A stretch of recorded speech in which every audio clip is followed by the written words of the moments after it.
All right, welcome to Creator Hardware. On this channel, we talk about the equipment to make online media. That would be YouTube, Twitch, Instagram, Facebook. The equipment and software you need to make content. If you like the content, hit subscribe so you get notified when we put out new videos. Today's video is all about the bare minimum to start making videos for YouTube.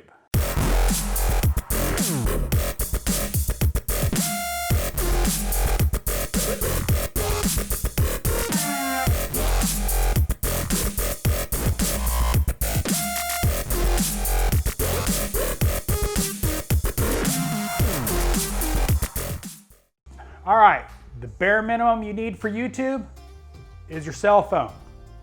That's it, video over, we're done. Just kidding, there's a little more to it than that. Obviously, a cell phone is a great way to start a channel. You already own a cell phone, it usually has a really good camera in it, and it records video. You need a way to position your phone so that you can be on camera, because worst thing you can do is spend 20 minutes shooting a video and you're showing the top of your head, or, you know, if you're not a lady, your chest, or, you know, out of focus or something like that. So you need either a way to prop it. Now, you don't have to go out and buy anything. If you can prop it, like right here, I'll show you a picture of me propping my phone against a printer. It would actually be a similar shot to this, except it would go that way instead of this way. But there's also relatively inexpensive tripods on Amazon. They're Amazon Basics. While not great tripods, will definitely get you through, and you buy an adapter to hold your phone on that tripod. So you have a way to make sure your camera is pointed well where you need it to point.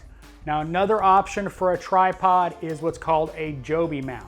Now, these are available on Amazon as well, and they're a great option.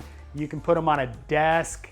Again, the same thing with these. You can get adapters to put your phone on here if you want to do it that way, but it's also a great option for a tripod. Probably about the same amount of money as a Amazon Basics tripod, a lot more flexible in the long run.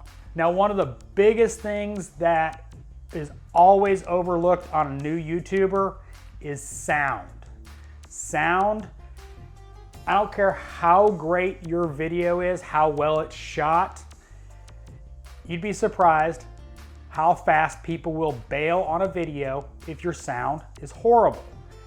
Let's say you're doing a handheld shot with your phone and your hand is over the microphone. Guess what? Your sound is gonna suck. One of the cheapest investments you can make is a lavalier mic that connects to your phone. Instantly, way better audio. You have audio that is direct from your face to the camera instead of the distance between it. And I mean, this is an XLR input, obviously not the same. I don't have a spare 3.5mm microphone right now because I'm using it hooked to my wireless system, which you don't need, by the way. Let's say you want to get a real camera. You don't want to shoot with a phone. Now, I started my other channel like that. I didn't want to use my phone. I use my phone all day long, and at the end of the day, battery's usually pretty dead, and I shoot after work, so my phone would have been about dead, so I had to been charging it. Just been a pain in the butt. A lot of new YouTubers think one of these is going to be the solution, and it can be in certain situations. If you're vlogging and the camera's right in your face, works great. The problem is if the further your camera goes away, the worse the sound. Now, here in my home office, acoustically, it's not been treated. There's a bunch of furniture in here, but I don't have any acoustic panels on the wall. And if I put a microphone like this on top of my camera, there'd be a lot more echo in the sound. So something to definitely be concerned with as far as using one of these kind of mics. The further away the camera, the poorer the sound. Ideally, you want these really as closest to the face as you can get, either below the shot or above the shot, but you want them as close to the mouth as possible to get the best sound. That's why I use a lav system, especially considering the other place I shoot is absolute horrible for sound, and I have to do my best to get the best sound I can, so I use the Rode wireless system simply because I don't want to be attached to the camera and knock over my really expensive camera. Now, the next topic we're going to talk about is lighting. This affects the quality of your video like no other thing. If you have bad lighting, the video is going to suffer. The quality of it is going to be worse, and there's no getting around it. Unless you've got a really nice camera with really low light capabilities, it's going to look grainy.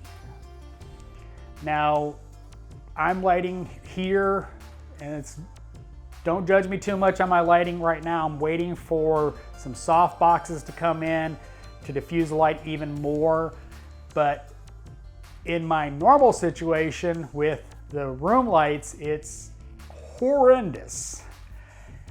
And it will make a huge difference in just simply having some lighting kits like I have. Mine are from Neewer.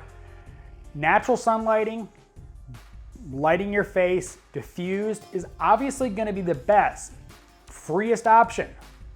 If you can film in a room with natural lighting where you don't have to do anything, you're great.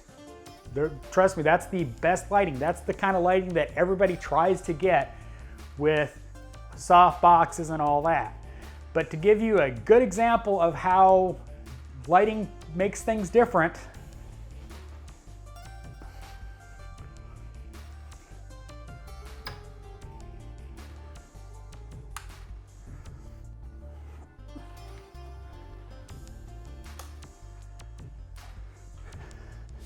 this is how I look with the room lighting on and my lights off. That's pretty bad.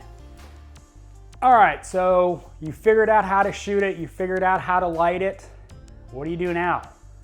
Well, there's the little thing called editing your video. Now, you might be better than me and be able to do one-take shots and just upload it and you're done. I'm not that good. I mess up my lines a lot. So editing is, well, something you're gonna have to deal with.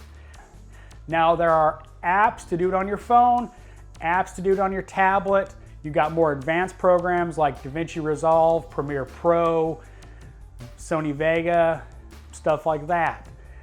Those cost money. Now, full disclosure, I have never edited a video on my phone. I use a computer for that, but D. Niman, I will link his channel in the description, is kind of the guru as far as mobile content creation, and he has many videos on the best programs for editing on your phone. Because after all, unless you're really good, you're probably going to need to edit a little bit. The takeaways I give you from this video is get the best audio you can, the best lighting you can, and hit record. Keep in mind, the first videos you do are going to suck. They're gonna suck, sorry, unless you're an experienced cinematographer, actor, something like that, they're probably gonna suck. But it's a journey. You will get better over time. Your videos will improve as you do it more and more. Trust me on this. My first videos sucked. This one may suck too, but hopefully you enjoyed it. As always, thanks for watching. This is Creator Hardware.